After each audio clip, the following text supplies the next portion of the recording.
Hey guys, Merry Christmas. I hope everyone is having a spectacular holiday and that you guys got lots of good stuff and good food today. I'm making a video because as of Monday, December 23rd, I started testosterone, which is pretty awesome and exciting. So I'm just going to talk to you guys a little bit about the process I went through and give you guys some helpful tips and talk to you a little bit about how I'm feeling and stuff. So I got put on a wait list sometime in the summer. Unfortunately, in this city, there is only one endocrinologist who is willing to deal with trans patients who have not been through the gender identity clinic in Toronto. So it was somewhat a long wait list. I was lucky to get in right before Christmas, and it was the best Christmas present I could have asked for, so I'm not complaining. So basically, when I got there, all I had to give them was my health card. There was no additional cost or anything, just my health card, and then sit in the waiting room. When they brought me in, they took my height and my weight at the endocrinology offices, and they put me in one of the rooms. And then the doctor came in, and basically he just went over some like routine questions. He asked me about the process of my transition, like what I've done so far as like legal name change, sex designation. He asked me if I've been put on a wait list for the gender identity clinic. Um, the way that my psychiatrist functions is because he's rather progressive and he doesn't believe in a lot of interrogation for trans patients.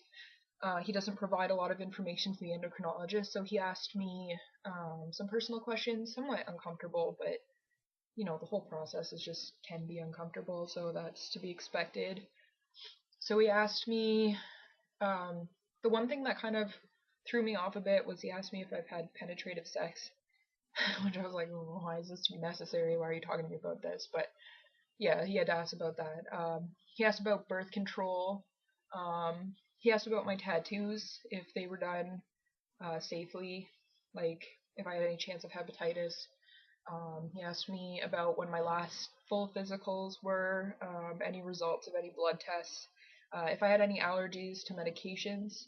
And then he did a brief physical, and that wasn't intrusive at all. He checked my hairline um, to make note so you could tell if the testosterone was causing any receding or thinning of hair. He took my blood pressure and just vital signs. Um, and then that was pretty much it. From there, he wrote me a prescription for the supplies I needed and for the testosterone itself. And he gave me a schedule. So what you need is syringes, as you guys probably guess, and then testosterone and a sharps box. Unfortunately, it was a bit of a pain in the ass because the first pharmacy we went to didn't have the appropriate sized syringes. Um, they had the appropriate gauge, but not the right like container size. So I ended up having to go. I got my testosterone at the first pharmacy I went to, and then we ended up having to drive across the city. We went to two more pharmacies, and we're told at the third pharmacy that the syringes that I needed were on back order, which were the 1 milliliter container syringes. Um, and but they told me that the 3 milliliters would work the same, so I just got those, which it would have worked fine at the first pharmacy had they told me that it was just the container size.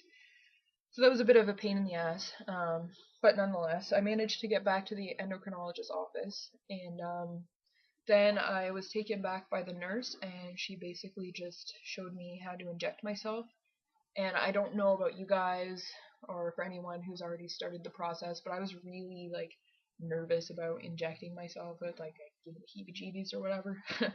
But it was actually really, really simple and really painless, I would actually say. So hopefully for my next video, I'm actually going to inject myself on video so you guys can see the process a bit, which should be fun. um, so he gave me some blood work forms, which are just they check off a bunch of boxes, and I have to go get blood work this week, and then in 3 months from now. And my next appointment with the endocrinologist is April 22nd. So he's kind of left the scheduling and dosing up to me, which is pretty awesome. I'll kind of elaborate on that. I start on 0.25 milligrams per milliliter, for 8 weeks. So on a weekly basis, I inject 0.25 milliliters, and that's pretty simple. And then in 8 weeks, I increase to 0.5 per week. And why I said he's leaving the dosage up to me is basically he told me if I had really intense side effects, being anxiety or like crazy acne, because he said to expect some acne, obviously.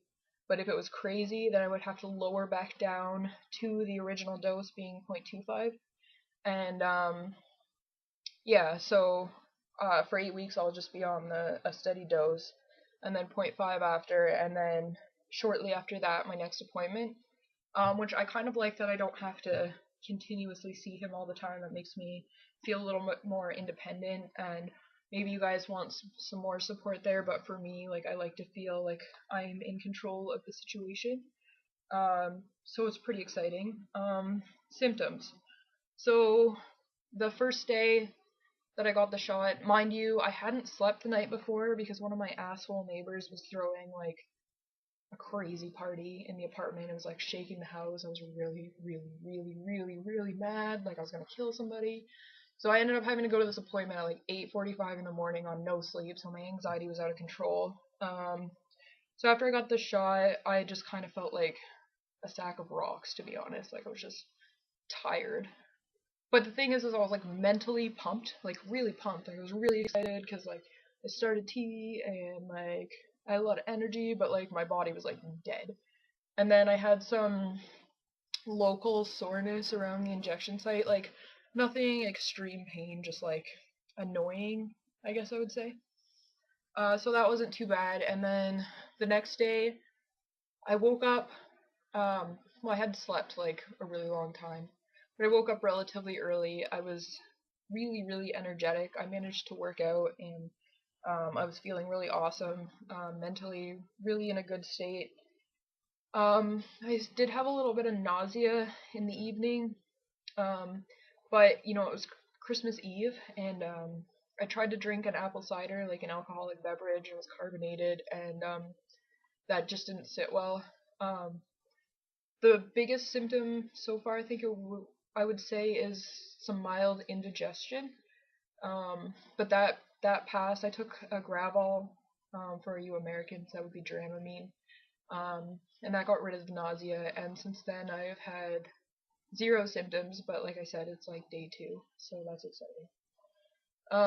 So I'll keep you guys up to date with what's going on and stuff. And hopefully for my next video, I'm gonna have a special visitor, and I'm gonna do an injection for you guys, and that's gonna be pretty cool.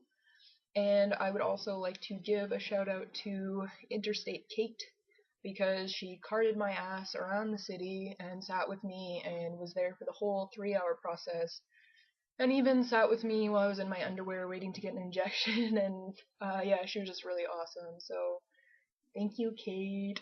So yeah, let me know if you guys have any questions, you want to chat with me, because I would like to chat. So I will see you guys on the 30th is my next shot, so I should be posting a video then.